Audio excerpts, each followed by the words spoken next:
ஆகா கல்யாணம் சீரியல்ல இனிய எபிசோட்ல என்ன நடந்திருக்கு அப்படிங்கிறத பார்க்கலாம். இங்க கௌதம் ரூமுக்குள்ள வந்து ஸ்டைலா தலையெல்லாம் சீவிக்கிட்டு, அப்படியே கண்ணாடியெல்லாம் போட்டுக்கிட்டு ஸ்டைலா வெளிய போறாப்ல. உடனே பின்னாடியே அழகி பாப்பாவும் வந்து கௌதம் செஞ்ச மாதிரியே அப்படியே ஸ்டைலா தலைய சீவிக்கிட்டு, ஸ்டைலா கண்ணாடி போட்டுக்கிட்டு அதுவும் வெளியில போகுது. இத பார்த்த உடனே நம்ம ஐஸ்வர்யாவுக்கு பயங்கர சந்தேகம் வந்து, நம்ம கௌதம கூப்பிட்டு விரட்டி விரட்டி அடிக்கிறாங்க.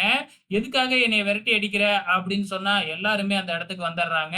கடைசியா நடந்தது எல்லாமே ஐஸ்வர்யா சொல்லிக்கிட்டு இருக்கிறாங்க. ஆனா இந்த சிச்சுவேஷன்ல நம்ம சூர்யா மட்டும் அமைதியாவே இருக்கிறாப்ல. இத வச்சு பார்க்கும்பொழுது சூர்யாவுக்கு ஏதோ உண்மை தெரிஞ்சிடுச்சு அப்படிங்கிறது அப்பவே தெரிஞ்சிடுது.